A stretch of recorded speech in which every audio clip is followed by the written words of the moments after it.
Hey everybody, I'm back doing this versus discussion.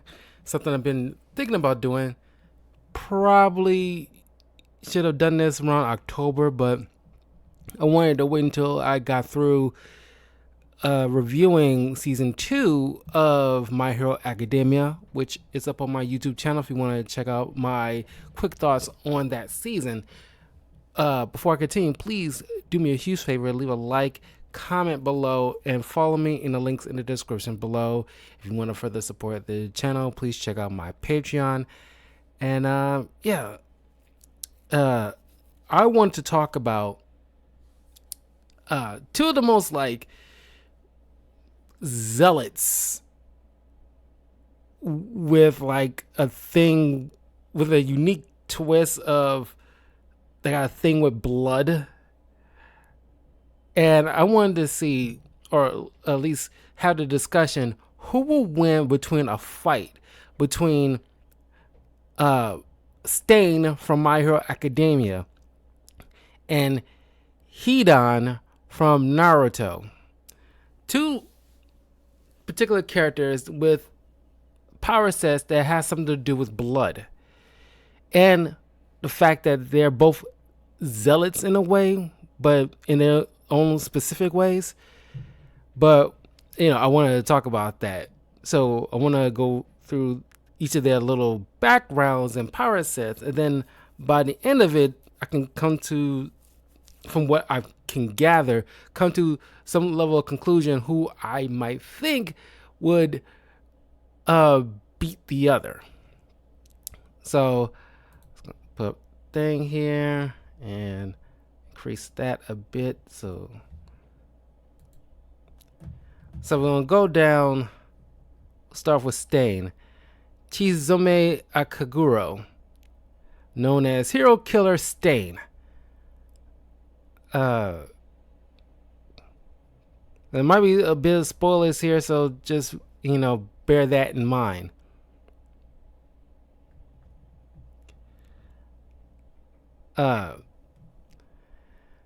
Okay.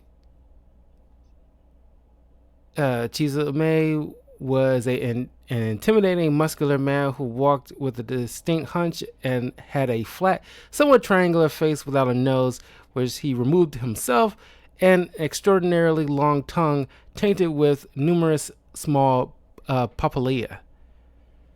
He had long black hair, which he wears messily. It would drape over his face if not for his headband and mask. He had small red eyes, white in the manga with tiny irises. Chizume sported a black combat suit plated with metal armor across his body to holster his weapons. The torso was sleeveless, so he wrapped his arms in yellow bandages from just below his shoulders to the wrists. Chizume also wore long black wristbands and a watch on his left arm, and his knees were protected with metal pads. Okay, this is what he looked like. You can pretty much see the images of what his costume looked like. Personality. Okay. Stain was a cruel, unforgiving, and merciless man with a sense of duty to cleanse society of false heroes. He believed that those who become heroes for fame or money are unworthy of being called the name, and only All Might is a true hero. Due to his strong ideology, he took it upon himself to become the hero killer Stain, to stain his own hands with blood to purge fake heroes and change the current society. Stain did not wish to kill those not targets for his cause, and he dislikes needless bloodshed, thus explaining why he came to blows with Tomura Shigaraki.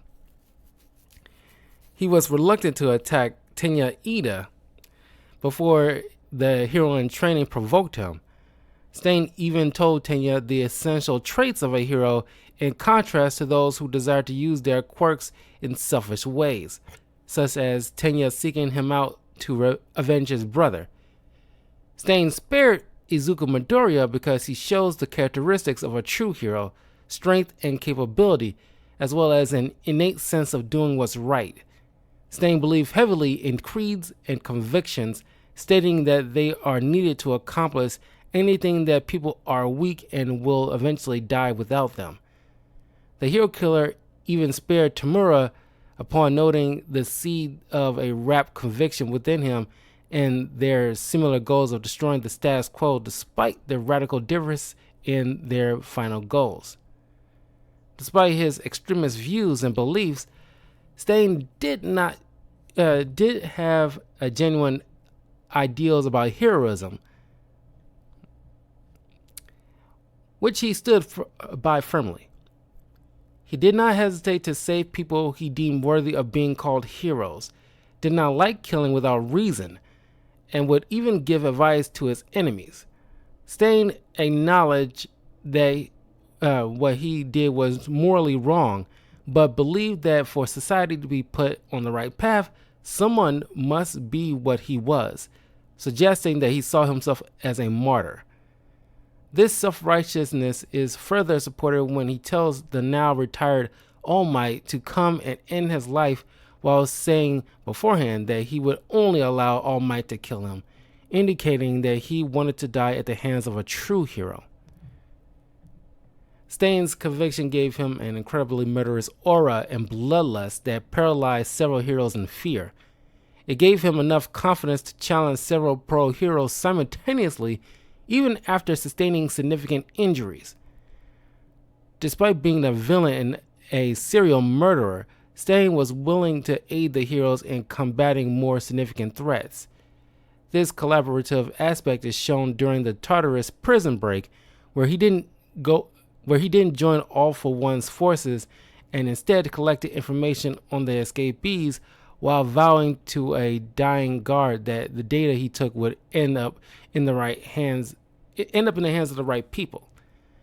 While he refused to acknowledge All Might in his skinny and emaciated form, Stain still recognized him as the hero everyone admired, revealing that he never admired All Might for his power, but because he kept smiling and did everything he could to help people. Stain also said that he knows of All Might's great legacy and claims that those who carry on his will shall continue to fight for justice. Much later, Stain went a step further by aiding All Might in his final battle against All for One, showing his willingness to aid the hero he genuinely looked up to. Even after being heavily injured and moments away from death at the hands of All for One, Stain confessed that it was All Might who taught him what being a hero truly meant, going as far as to refer to All Might as his everything. In his final moments, Stain merely smiled and held out his arms in support of All Might, encouraging the hero to live on and win.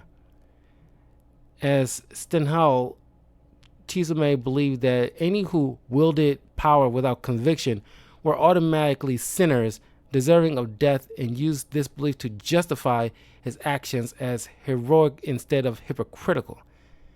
That said, he was perfectly willing to work alongside villains like Cohen as means to an end, justifying that there was value in villains seeking to exterminate other villains. Even so,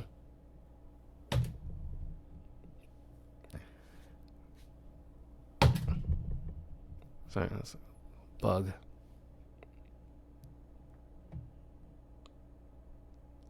Even so, he also had a sense of common ground and respect for other vigilantes, such as saving Koichi from an instant villain and identifying with Knuckle Duster, believing that the latter and he were on the same path of fighting for justice.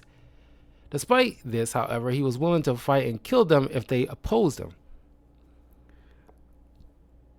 Stenhal also appeared to suffer from a split personality disorder that caused him to view his vigilante and civilian identities as two separate entities. His mental change was signified by whether or not he was wearing his mask at the time.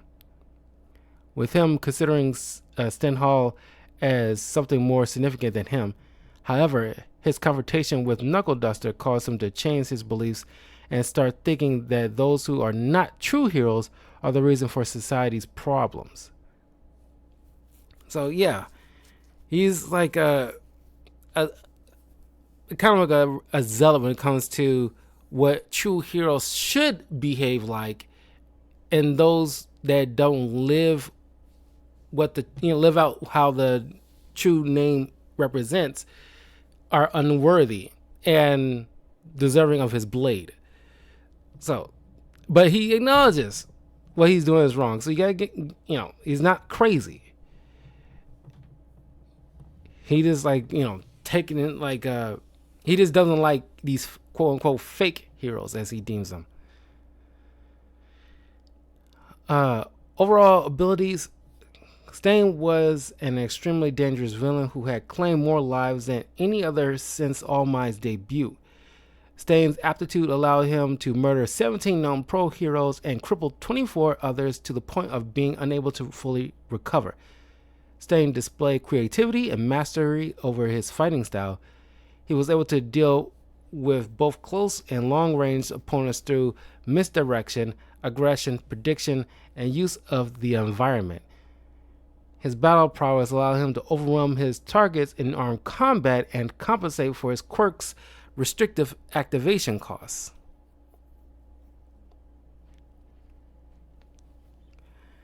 Stain defeated and critically injured Ingenium, a pro hero with above average formality and high fortitude, who had attempted to apprehend the former vigilante.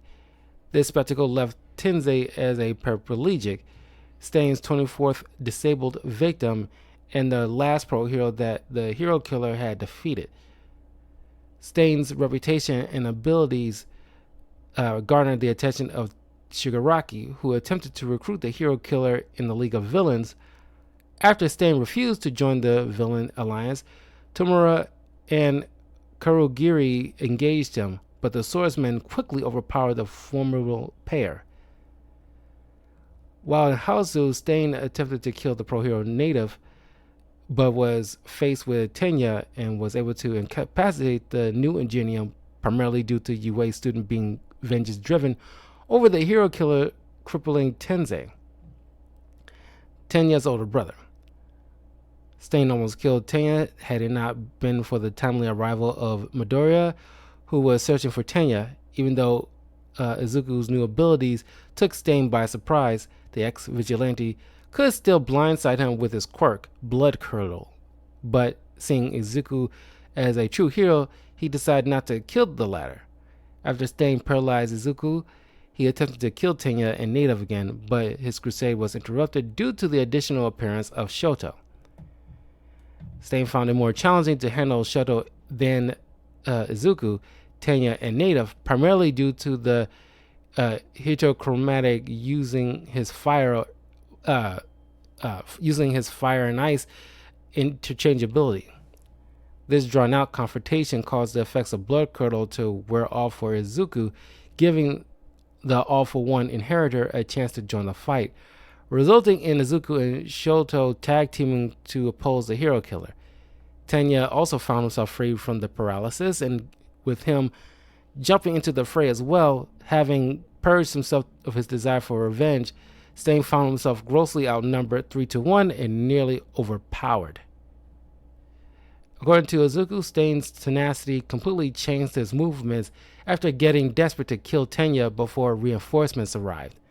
Overall, it took the combined efforts of Izuku, Shoto, and Tenya, three of UA's high school strongest students, to finally defeat Stain.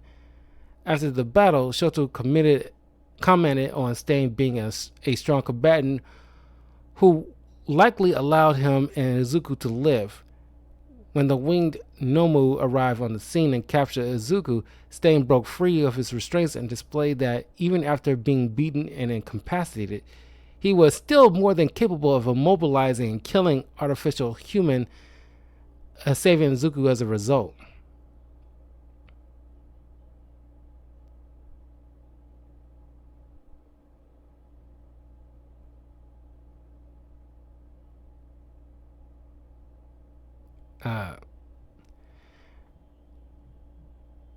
During the final war following the Tartarus prison break, Stain used his blood curdle quirk to immobilize the rewound All for One and attempted to decapitate the symbol of evil before the latter altered his blood type to escape paralysis. Coincidentally, Stain was quickly overpowered by All for One, who then proceeded to kill and depower the vigilante for good. Okay, his abilities: immense speed. Stain's most notable ability was his unmatched speed. He evaded Tenya's high-speed kick when they first clashed and partially blocked Tenya's reciprocal burst during the ensuing battle, and Tenya is revered as UA's fastest student. Due to the hero killer's formidable reaction time, Shoto could not land a single strike on Stain, even using fire and ice attacks. Now, keep in mind, if you remember from My Hero Academia, how in the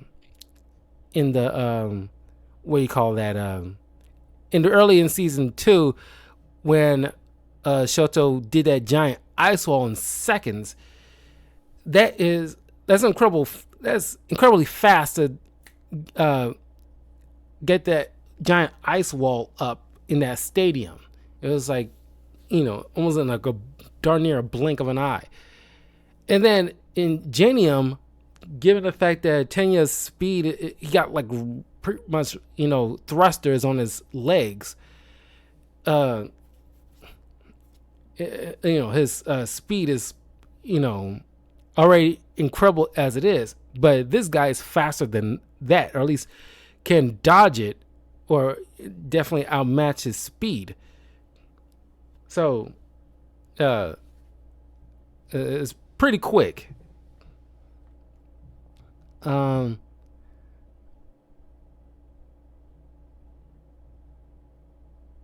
mentioned that Stain is so fast that he could not even consider running away as an option. Despite Stain's incredible speed, however, he was unable to evade the combined high-speed assault from Tenya's Retribo Extend and Ezekiel's full cowl that was used in tandem with a 5% Detroit Smash. Though Shoto claims this was partially due to Stain getting desperate, knowing several pros would soon be arriving on the scene. Enhanced strength. Stain has considerable strength, as it was enough to slice through many of Shoto's ice attacks cleanly. So it's like he got this giant pillar of ice and he sliced clean through it. That, it's pretty thick of ice. So to slice through that very cleanly with one of his blades, that shows a level of power behind that strike.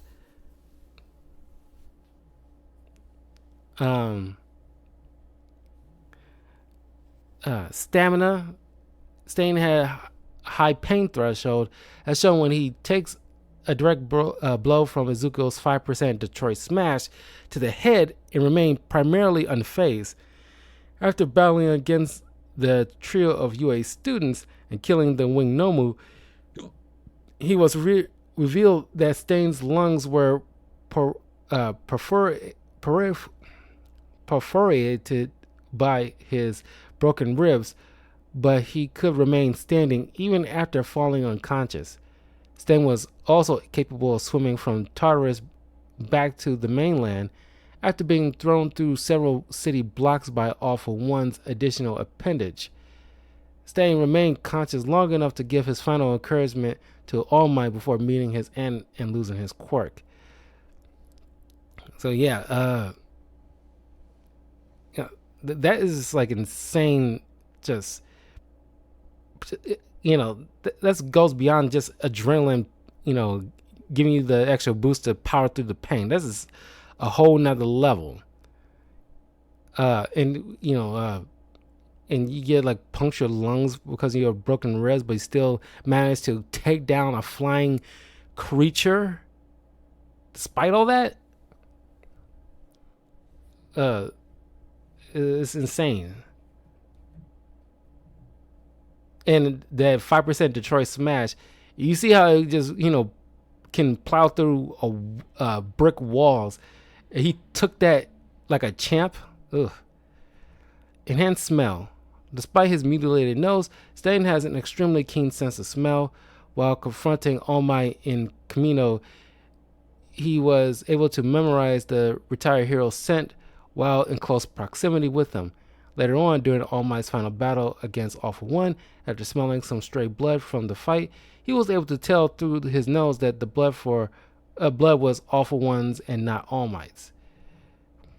So it's pretty much kind of like Wolverine's sense of smell. We also gotta note that he is pretty smart.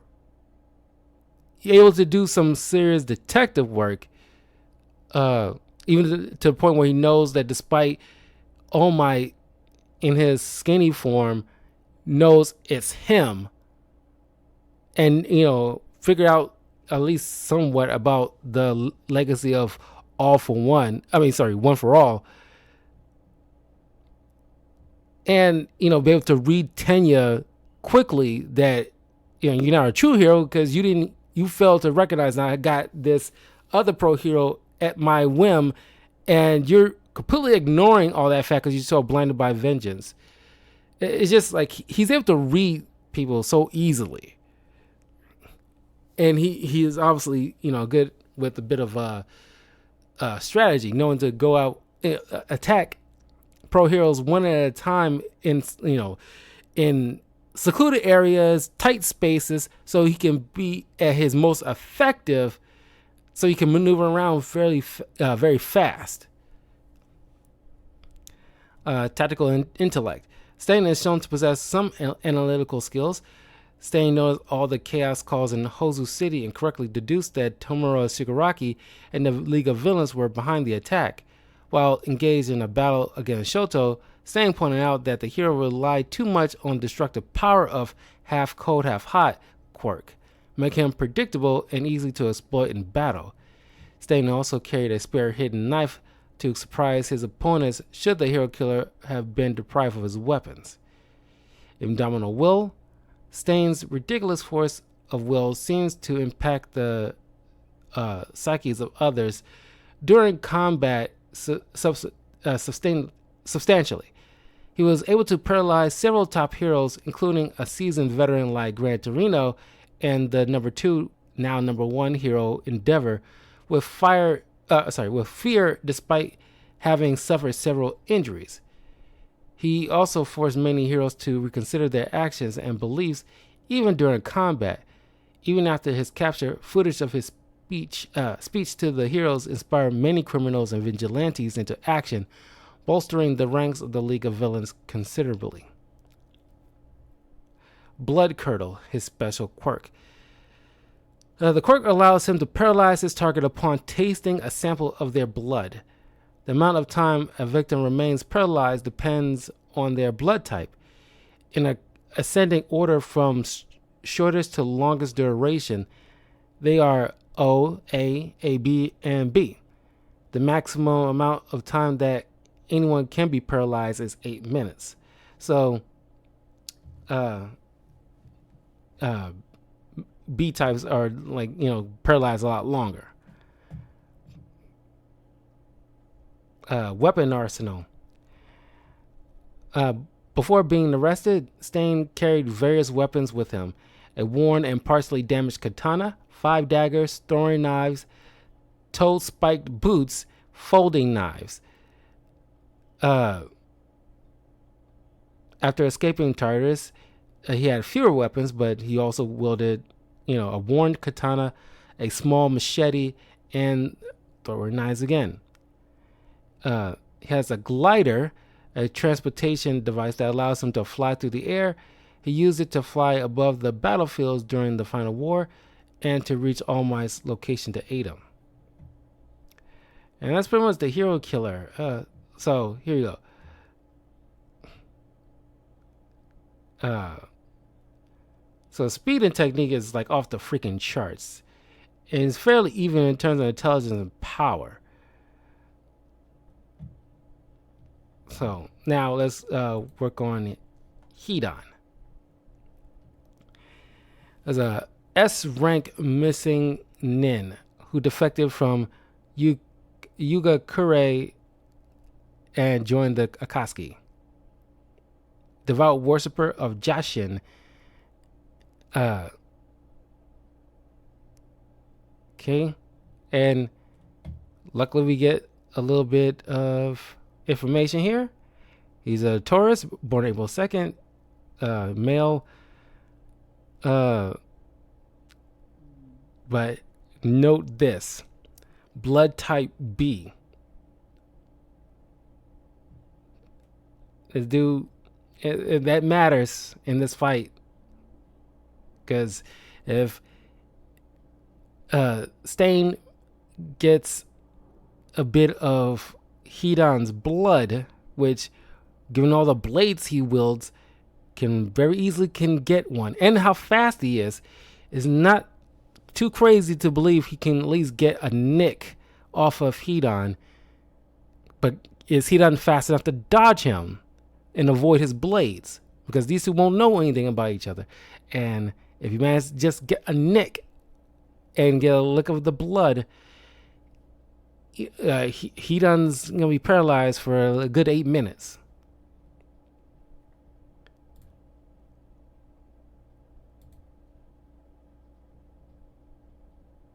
Okay. During his childhood, after hearing rumors about the Valley of Hell, Hidan went and found it out of curiosity.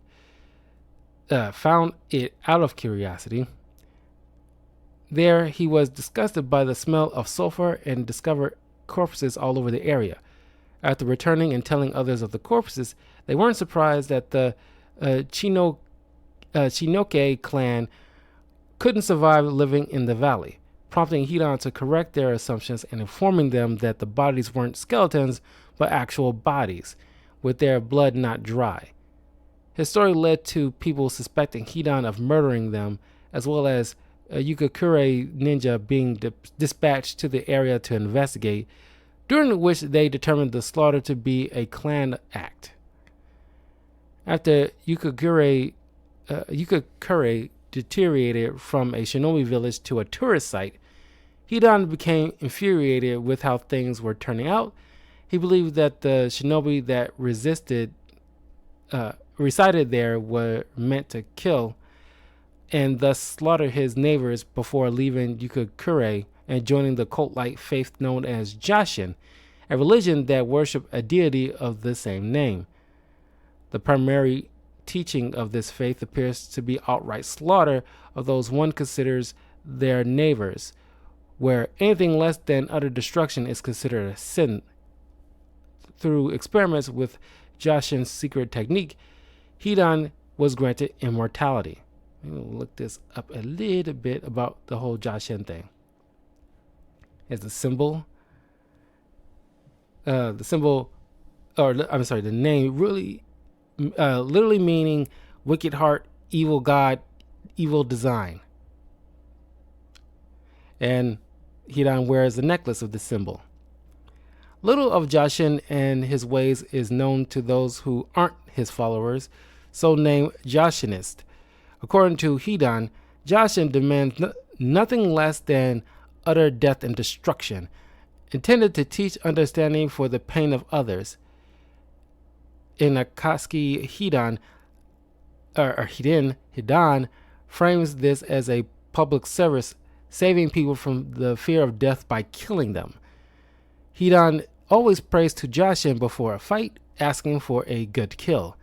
If he is unsuccessful or is not allowed to kill, he prays for forgiveness.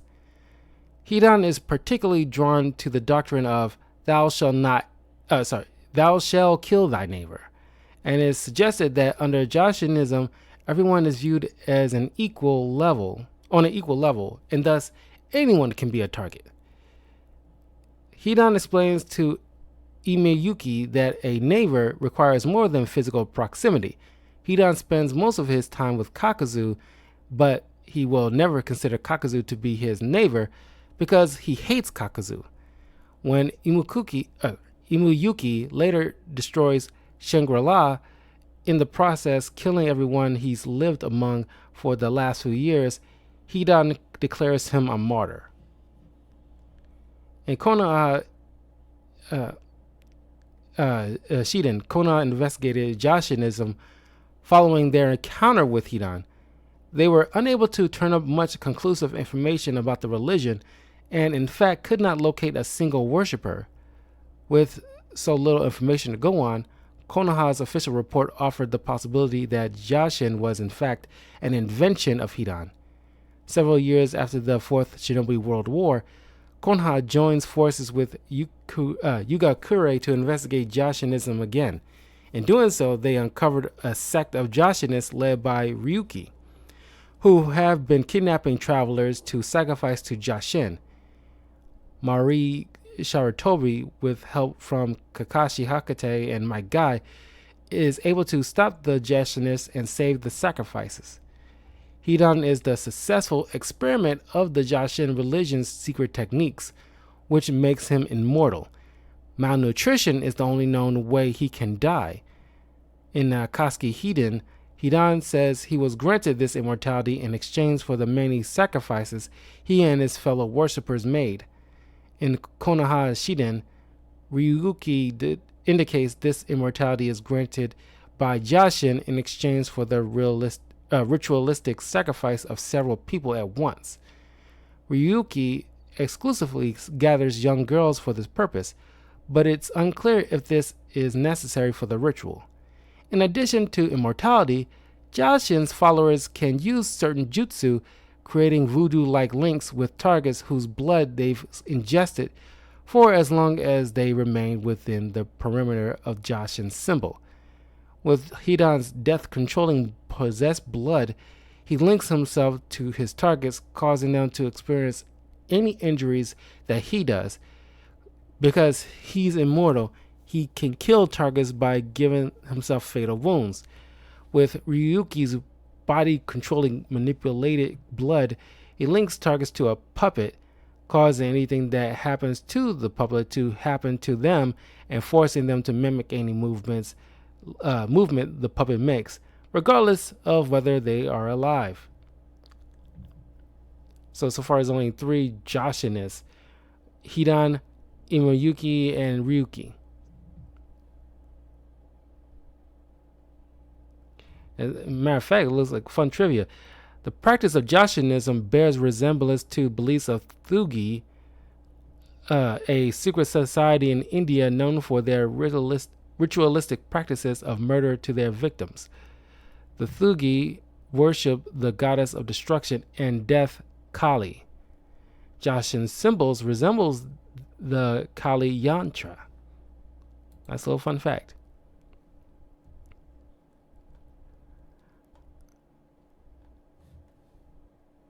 In the anime, Yakakuri requested that Akatsuki eliminate Hidan for his homicidal butchering spree, leading to Pain dispatching Itachi and Konan and Kakuzu to handle the matter.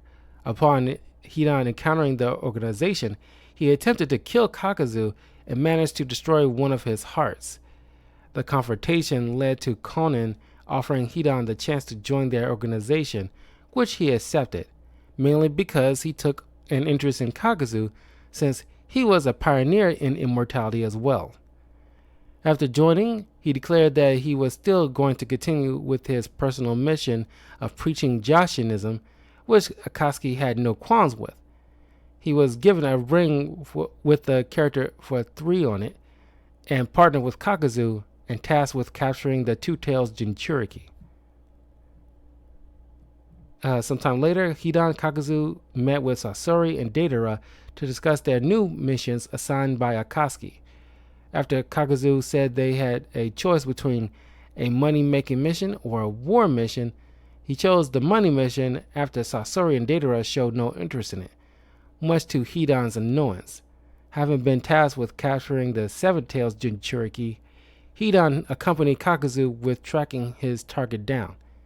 Upon entering Fu, Hidan was baffled when she boldly asked to befriend Kakuzu, despite her being well aware of the rogue shinobi's history. Personality: Hidan was a very foul-mouthed and disrespectful young man. He frequently used profanity and complained towards allies and opponents alike, despite being a highly religious person. He rarely used honorifics when speaking, and even then, usually as a form of sarcasm. For example, calling Datara Chan. He was the only member of the Akatsuki who did not respect their leader Pain and openly declared his willingness to kill him around others. The only respect he ever seemed to give was to Jashin, and even then he was quite willing to use his name as an insult, and found some of the rituals and practices of his faith to be annoyingly tedious. He openly held his partner Kakuzu in contempt for his habits of blasphemy, greed, and Kakuzu's frequent ridicule of Hidan's religion and battle style. By his claim, despite being close to Kakuzu in physical proximity, Hidan would never consider him to be a neighbor, and Jashin's the definition someone emotionally close, as he outright despises Kakuzu. Despite this, whenever Hidan was in the mood to kill, the two worked together flawlessly in battle, and from his panic reaction when he almost killed Kakuzu while being possessed by Shikamaru's technique, it can be inferred that he did care somewhat for his partner's well-being. Hidan had absolutely no moral restraints regarding the people he killed. He considered slaughter a religious calling, and often took considerable pleasure in making his opponent's death as painful as possible. He firmly believed that shinobi were meant to kill and revel in violence, and found his village's deterioration into peace and disarmament to be infuriating, resulting in him slaughtering his neighbors before defecting. Hidan is sadistic and enjoys torturing his opponents. The amulet around his neck was a symbol of Jashin, and he used it to pray to his god before battling, requesting a good kill, or when he was not allowed to, for forgiveness. Given the requirements of his voodoo-like curse ritual, he was quite willing to inflict pain and injuries on himself, and showing a masochist side as he openly relished the shared pain between him and the cursed victim. So it's good to note that just because he's immortal doesn't mean he doesn't feel pain, but he just likes it. While Stain, he definitely, just endures it. He still fights on despite of it. He doesn't exactly revel in that aspect. Hidan's behavior in the anime bordered on insanity. He was frequently heard shrieking loudly while attacking, and laughed maniacally when he was about to kill Asuma Sarutobi. Hidan also appeared to be quite spiteful towards his enemies and nearly everyone else, even commenting to Shikamaru that "I've been waiting for this," referring to using his ceremony to kill Shikamaru. However, his immortality had made him arrogant, and he frequently engaged opponents with no regard for strategy, save to acquire some of their blood.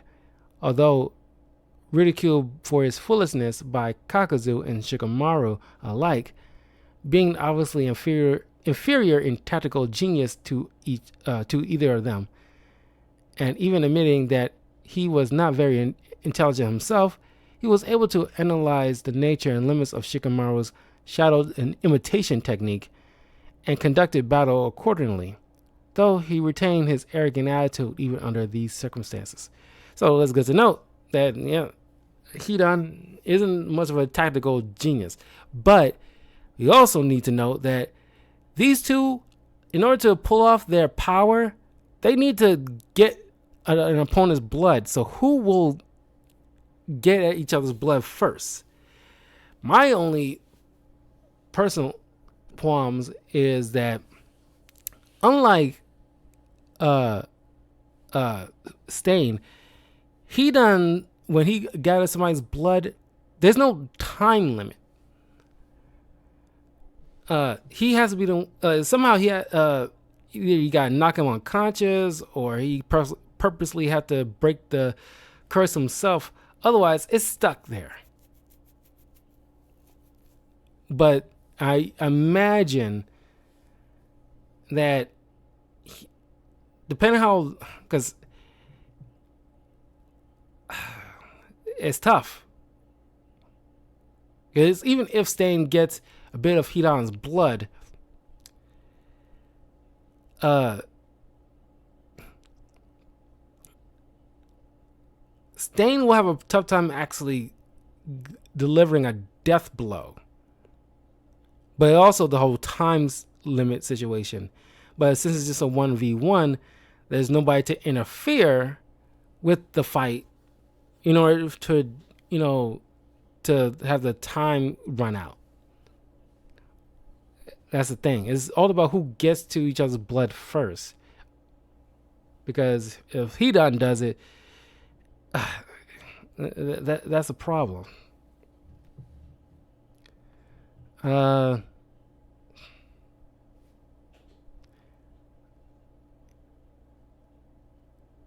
Interestingly, he seems to panic when Shikamaru took control of his body, shouting at Kakuzu to do something in a rather frantic voice.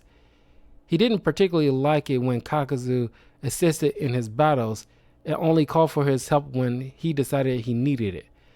Kakuzu tended to return the favor by coming in late and letting Hidan be wounded, though still alive, as punishment for underestimating his opponents. After his head was reattached, he showed a great hatred towards Asuma. In the anime, after being recreated, Hidan stated that being controlled by Kabuto was the worst. Despite his disrespectful and unlikable mannerisms, Hidan showed genuine respect towards those who showed interest in Jashin, seen as when Hidan eagerly explains the benefits about the cult to Imeriyuki, and despite being adamant to kill him as another sacrifice, willingly delayed the killing after Imeriyuki's desire to make a sacrifice of his own, and upon witnessing Imeriyuki single-handedly destroy Shangri-La, Hidan openly exclaimed that he would celebrate Imeriyuki as a martyr. He also respected other forms of religion to a certain degree, as he disliked the idea of attacking the fire temple for the sake of money, condemning Kakuzu as blasphemous for doing so. Okay, we'll go with the abilities. Of course, you got the, typical shinobi ability, like, running on water or along certain surfaces, substitution jutsu kind of situation. But he has his own unique things. Hidan is a powerful shinobi whose skills lead to Yukikure choosing not to deal with the S-rank missing nin, as there wasn't a ninja in the village that could take him on. His skills were of a high enough standard to be recruited by Akatsuki, where alongside his partner Kakuzu, he defeated the Two-Tailed Jinchuriki in their tail beast mode, as well as Asuma, one of the Konoha's top jonin. And that's another thing, their feats of who they defeated in their career. Stain, as I mentioned, he murdered 17 pro heroes. These are like expert fighters, like who studied and trained and fought villains most of their lives and crippled 24 others. So he attacked 41 heroes, all of them being pro. Well, I would say mostly being pro. Like, let's say a good majority of them were pros. But he actually were capable of murdering 17 of them before eventually getting caught. That's insane. And they probably have various levels of power. Never stated, like, outside of Tenya's brother, we never know like who the other heroes that he took on. And sure, granted, it's probably at least one or two at a time, maybe, but that's still a lot. While Hidan took down. Well, it's no slouch either. He defeated uh, the Two Tails Jinchuriki in their in her tail beast mode as well, and Asuma, who was one of the top Joni of the Hidden Leaf village. However, most of his feats were in tandem with his partner. Never really shown what he's capable of doing or how many people I'm pretty sure he defeated a lot of people by himself, but nothing as of note from what we got from manga or the anime. By and large, what we've seen is always because he was with Kakazu for the most part. So he done half the work. As a result of extensive experimenting with the Josh and its various techniques, Hidan's main advantage is his inability to die from virtually all causes, with the exception of malnutrition. His immortality allows him to survive numerous fatal injuries and almost any form of dismemberment. He even retained his ability to speak after his head being cut off. However, his head still needed to be connected to his body in order to control it, requiring Kakazu to reattach it and other body parts when needed. Even Shikamaru's attempt to blow Hidan into pieces using hundreds of explosive tags adhered to his body only succeeded in decapitating him and damaging his body, after weakening the tendons of that Kakazu used to reattach his head.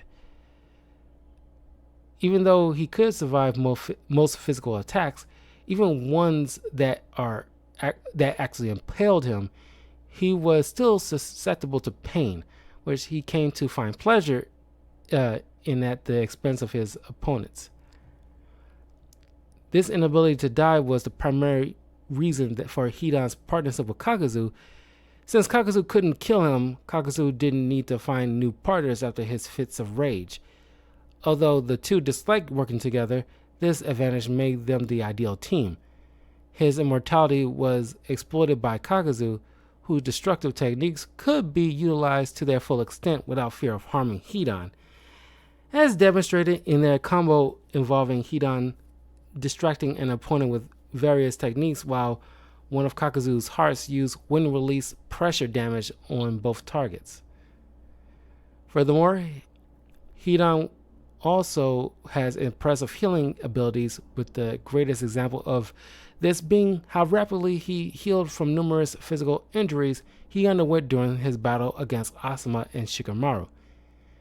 Mere moments after that battle, he had completely healed from all his wounds and damages he was subjected to, such as getting his ribcage crushed by two kunai blades, piercing his leg, getting his whole body perforated by Shikamaru's shadow, stabbing his chest with his retractable spear, having his scythe pierce his abdomen and going through his back, and getting his neck sliced then reattached.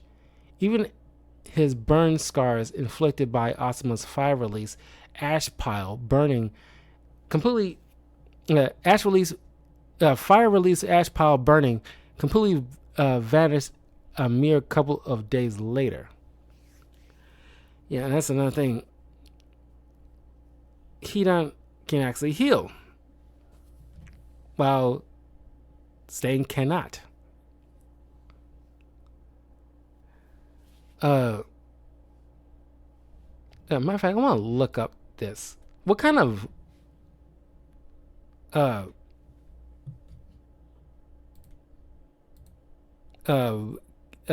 what heroes did Stain go up against? Because I want to know, like, their various powers, because that would say a lot.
Well, it's never really specified, so you just gotta assume that pro heroes being expert fighters and various powers would just in general say a lot about Stain's capabilities to taking them on. Physical prowess in battle, Hidan is shown to be very skilled in bukjutsu. What was bukjutsu? A ninja's use of weaponry in combat is known as bakjutsu, weapon techniques.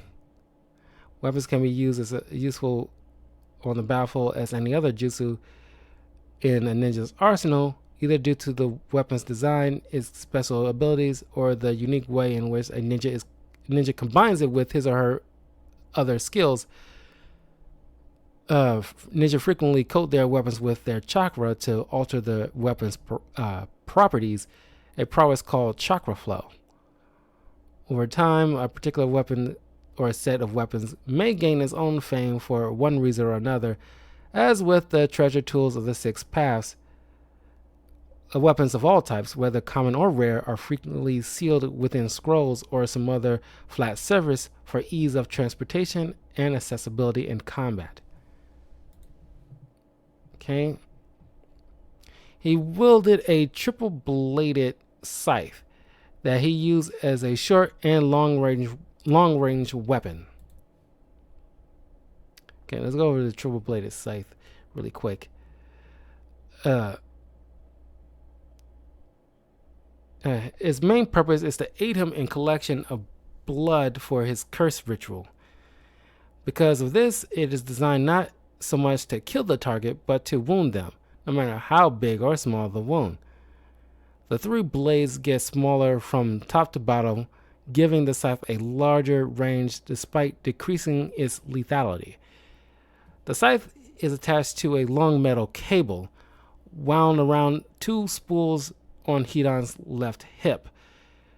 This cable is strong enough to block kunai and allow Hidan to further increase the scythe's range by swinging it through the air.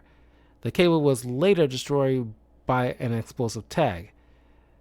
The scythe can split up and it has various other functions that were never shown. Due to its large size, Hidan claimed that it greatly inhibits his attack speed and makes him the slowest member in Akatsuki. Despite this, he is remarkably nimble in manipulating it, even being able to use the scythe to deflect incoming shuriken. The scythe was abandoned when Shikamaru forced Hidan to drop it and leave the area. In the anime, after the 5 Kage Summit, Kabuto acquired the triple-bladed scythe from the Nara clan forest, where he had stored it in a scroll for later use. When Hidan's clone was later summoned, Kabuto summoned the scythe from the scroll to again be used by the former.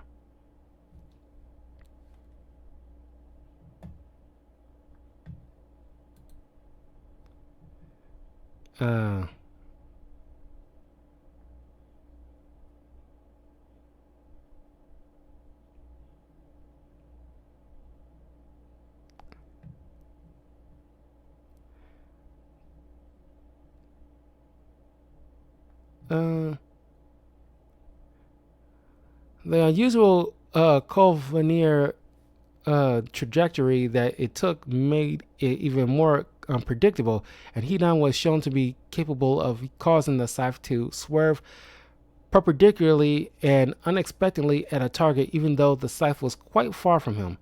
However, during his final battle against Kakashi and Team Asuma, the cable was destroyed by an explosive tag attached to a kunai thrown by Shikamaru. Hidan stated that the large size inhibits his attack speed, claiming he was the slowest attacker in Akatsuki. Nevertheless, Hidan is extremely agile, having tremendous acrobatic prowess and dexterity in avoiding attacks. Able to nimbly evade Shikamaru's shadow while skillfully manipulating his scythe in midair. Hidan's proficiency in evasion made it impossible for Asuma to land a single blow on him using taijutsu without Hidan being immobilized by Shikamaru's shadow imitation technique. He could also evade a massive fireball fired at him at point-blank range, which reduced the building he was standing into rubble. He was also shown to be capable of dodging Shikamaru's chakra blade aimed at him in midair by thrusting his scythe into the trunk of a tree and using it as a stand, halting his fall, making the blade miss by a margin. So yeah, I mean, he has good agility, but compared to what Stain was able to pull off, it's still pretty slow. And it's also noted he's the slowest member on the team. And that's saying something considering that how fast the others are, other Akatsuki members are at their capabilities.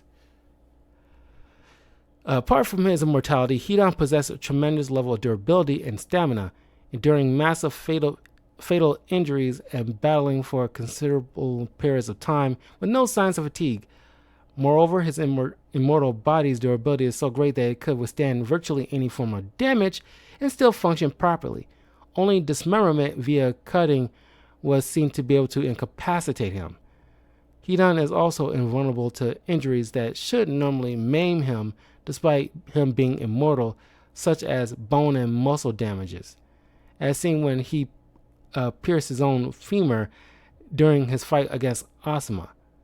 The latter, to whom the same damage were also inflicted due to Hidan's curse, could hardly stand and was limping by sheer willpower.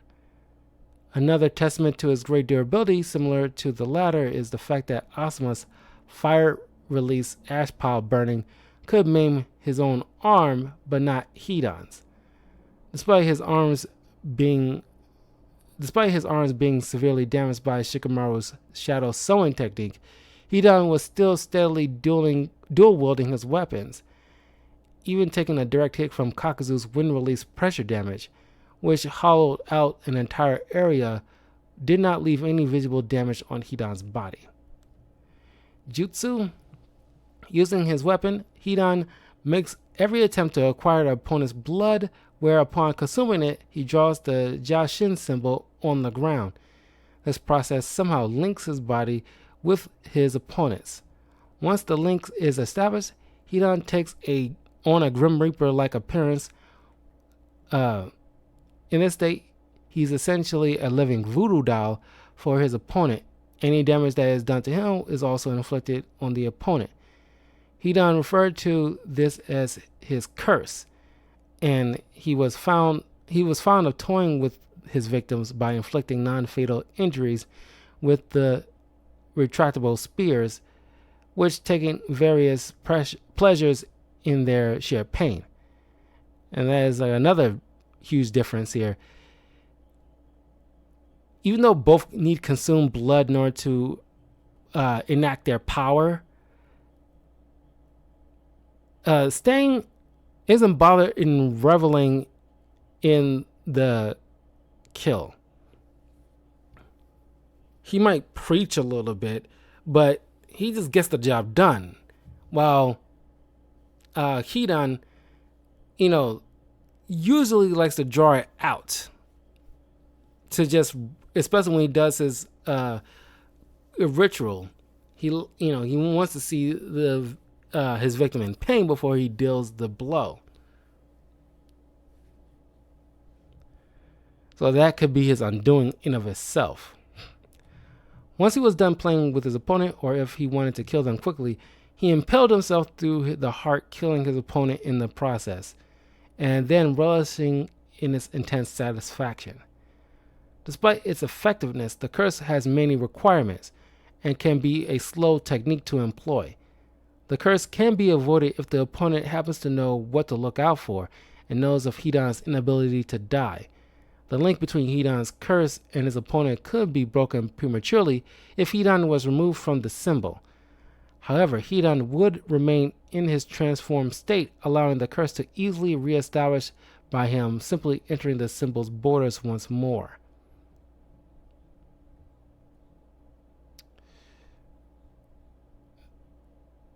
Uh,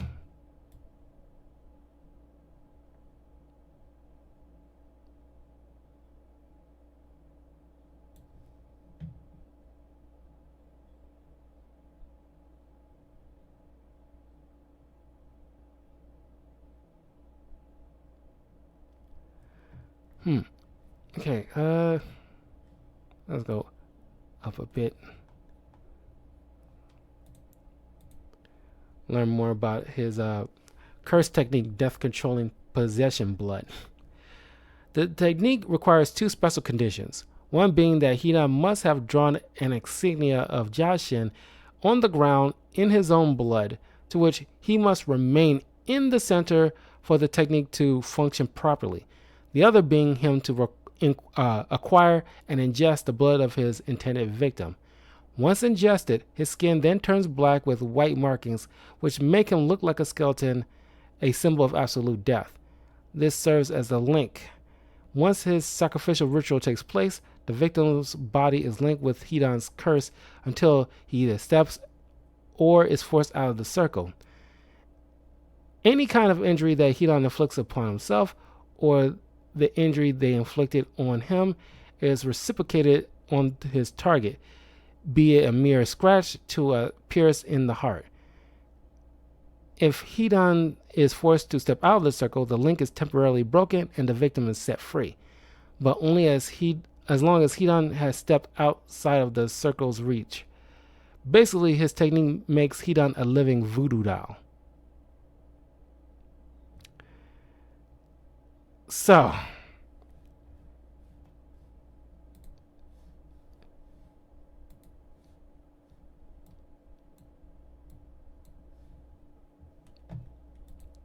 now here's the big question. I'm gonna put this back here.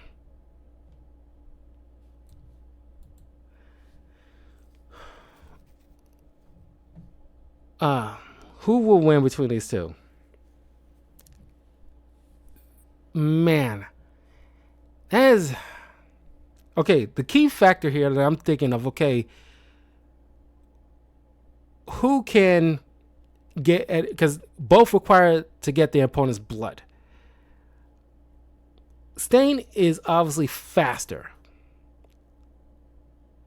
We clearly discovered that Hidan is the slowest member of the Akatsuki. He's agile, yes, but he isn't able to dodge something or shown the same level of speed as someone like Stain has able to do.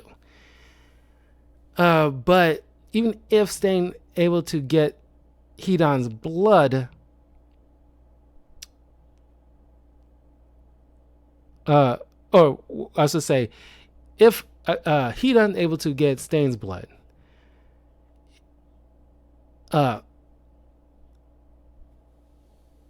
is Stain able to power through the? Because I don't know, is Stain able to, given his immense, just willpower itself, could he manage to throw some type of blade or something just long enough, something to force Hidan, even if Hidan managed to set up the ritual, because he needs to make the symbol and ingest Stain's blood in order to make the ritual function. Even if he managed to pull that off, Stain, I can see Stain powering through the ritual at least long enough to force Hidan out of the circle. Because, mind you, what two major things that Hidan lacks is his analytical skills, or just basic, kind of level of intellect. especially battle tactical experience, but also speed. Stain has shown some analytical skills, especially mid combat. So, and the speed to back it up to capitalize off of any strategy. I think it would not be too hard to assume that Stain would pick up on what Hidan is probably capable of doing, or the fact that he needs a bluff for something special. So he could prepare for something like that, or at least, deduce it, and seeing like, oh, he's drawing that symbol, that must be important. He either, I imagine, destroyed the symbol, or like cause it to like an interruption, or force Hidan out of the circle to break the ritual and keep him out of the circle, while Stain's drawback with his powers is that it only lasts 8 minutes. If he manages to get Hidan's blood, it only lasts 8 minutes. Although Hidan is immortal, he only dies by malnutrition. Stain, you can, as shown by Shikamaru, Stain can just dismember Hidan, and that'll be that. Sure, he can still be talking a lot of crap, even if he's headless, but for all intents and purposes, he's done. So I say Stain would beat Hidan. That's where I will lead to, because Stain has the speed, definitely the strength. He utilizes a lot more blades than the two that Hidan uses. Hidan only has the scythe. Sure, it's triple bladed, but he also got like a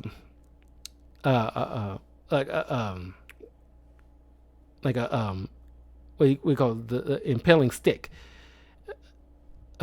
essentially. But Stain is just wall to wall, just knives and blades. It's more feasible that Stain will have he has more options in terms of finding a way to get at Hidan's blood. So with those options, with those many blades that we saw he possesses compared to the couple of blades that Hidan possesses, Stain will be able to get Hidan's blood first. And he has the speed to back it up, so one of those blades will cut him. Despite if somehow Hidan managed to try to avoid certain things, he can't avoid it at all because he's too slow. And the strength to, back it up, the analytical skills, it just, it's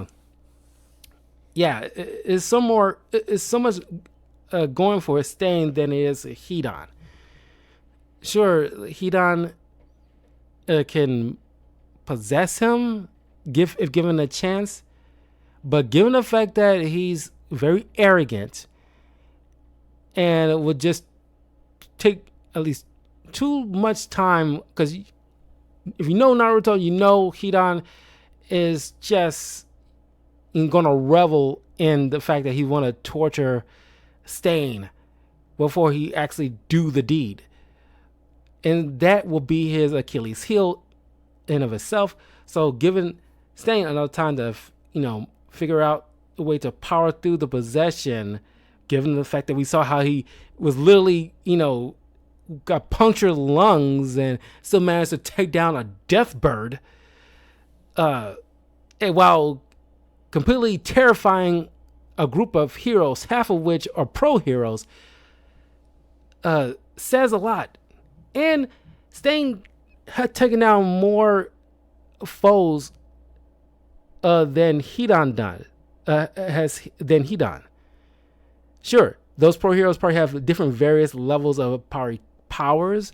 They're not all someone like Endeavor and definitely not like All Might, but they got a different level of skills, I imagine, because it's like 17 he actually be able to murder, and 24 of them he's able to cripple permanently. And I imagine the way like he would look at Stain, Stain will look at Hidan like, oh, you're a true villain. I'm going to eradicate you. Because he won't tolerate him at all. Like, matter of fact, someone like Hidan would just completely make Stain blood boil. No pun intended. So yeah, that's how I view it. I think Hidan has, very little to go at. Sure, he has the immortality, but it's all meaningless when Stain, using many of his blades, can just chop up Hidan, and that'll be that. Or just, I don't know, chop his head up into pieces, because you can't show that on Naruto, but what's immortality if Stain just turn his severed head into chunks? Then that whole immortality thing is kind of like goes out the wayside. So yeah, I actually think Stain will beat Hidan in this matchup. But let me know what you guys think. Am I hit the nail on the head with this theory, with this hypothesis? Or you might disagree. Let me know if you think Hidan have a better shot against Stain. You can leave a comment below. Let me know what you think, because that's what kind of conclusions I'm leading towards, given the facts that we have, what we know about these two characters. But anyway, yeah, I will see you guys next time for more content. I will. I thought about doing like a video going through the Game Awards nominations. I'm not sure. I'm on the fence about it. I might do it. But anyway, I will see you guys soon. Take care. Have a great night. Peace.